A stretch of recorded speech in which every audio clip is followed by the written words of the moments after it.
एक 7.5 फुट का योद्धा, 72 किलोग्राम का भाल और 35 किलोग्राम का कवच पहने 22,000 फुट की ऊंचाई पर सिर्फ 22,000 राजपूतों के साथ अकबर की 2 लाख की सेना के सामने खड़ा है।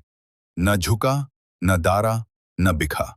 वो था महाराणा प्रताप, भारत का वो शेर जिसके नाम से मुगल भी काटते थे।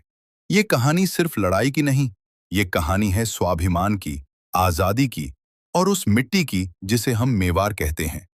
मैं तुम्हारा स्टोरी टेलर हूं। आज हम 1 घंटे से भी ज्यादा महाराणा प्रताप की जिंदगी को जीने वाले हैं। सिर्फ तारीख नहीं, हम उस दर्द को, उस संघर्ष को, उस घास की रोटी को महसूस करेंगे। तो चलो 16वीं सदी के मेवाड़ में चलते हैं। महाराणा प्रताप, मेवाड़ का शेर। एक विस्तारित गाथा। 9 मई 1540, कुंभलगढ़ दुर्ग। ज्येष्ठा शुक्ल तृतीया के दिन मेवाड़ के राणा उदय सिंह दो और रानी जयवंता बाई के घर एक ऐसे पुत्र ने जन्म लिया जिसका नाम इतिहास सोने के अक्षरों में लिखने वाला था, कुंवर प्रताप। प्रताप का बचपन आम राजपुत्रों जैसा नहीं था। वो सिसोदिया वंश के थे, जो खुद को भगवान राम के वंशज मानते थे।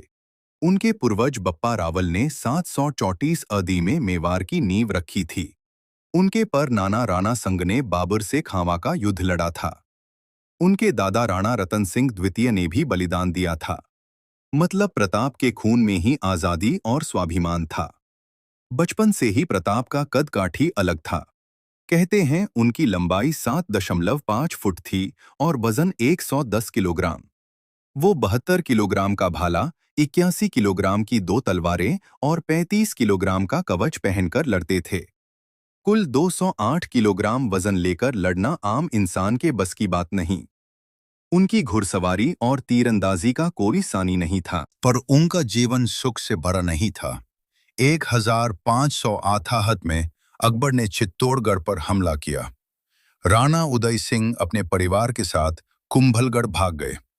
प्रताप ने अपनी आंखों के सामने चित्तौड़ का जौहर और सका देखा। 8,000 राजपूत योद्धा केसरिया करके लड़ते लड़ते वीरगति को प्राप्त हुए। रानी फूल कमर के नेतृत्व में 300 प्लस रानियों ने जौहर कर लिया ताकि दुश्मन उन्हें छू भी न सके। ये घटना 28 साल के प्रताप के दिल पर हमेशा के लिए छाप गई। उस दिन उन्होंने कसम खाई, जब तक चित्तौड़ वापस नहीं ले लेता, न महल में रहूंगा, न सोने के बर्तन में खाऊंगा। 28 फरवरी 1572 गोकुंडा पिता उदय सिंह की मृत्यु के बाद छोटे भाई जगमल को राजा बनाना था, क्योंकि वो छोटी रानी का बेटा था। पर मेवाड़ के सरदारों ने फैसला किया कि राजा वही बनेगा जो योग्य हो, और सबकी पसंद प्रताप थे। जगमल नाराज होकर अकबर के पास चला गया। यहीं से शुरू हुई प्रताप और अकबर की दुश्मनी। अकबर भारत का सबसे शक्तिशाली शासक था। उसका सपना था पूरे भारत को एक झंडे के नीचे लाना। उसके लिए उसने राजपूत नीति बनाई। शादी करो या दोस्ती करो और राजपूतों को अपनी तरफ मिलाओ। अमर के राजा भरमल ने अपनी बेटी जोधाबाई की शादी अकबर से कर दी। जोधपुर, बीकानेर सब झुक गए। अकबर ने प्रताप को मनाने के लिए 6 बार अपने सबसे विश्वसनीय दूत भेजे।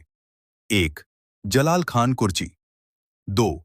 मन सिंह 1, आमेर का राजा, अकबर का सेनापति, वो प्रताप का रिश्तेदार भी था। 3. भगवंत दास, मन सिंह का पिता। 4. राजा तोडरमाल, अकबर का वित्त मंत्री। मन सिंह से मुलाकात का किस्सा मशहूर है। उदयपुर के उदयगर लेक पर दावत थी। प्रताप खुद नहीं आए, अपने बेटे अमर सिंह को भेजा। मन सिंह समझ गया कि प्रताप उसके साथ खाना नहीं खाना चाहता, क्योंकि उसने अपनी बहन अकबर को ब्याह दी थी। मन सिंह ने गुस्से में कहा, अगर तुम हमारा नमक नहीं खाओगे तो याद रखना, इसका अंजाम बुरा होगा। प्रताप ने जवाब भिजवाया, तुर्कों के साथ खाने से अच्छा है घास की रोटी खाना। अकबर को समझ आ गया, प्रताप किसी कीमत पर नहीं झुकेगा। अब युद्ध निश्चित था।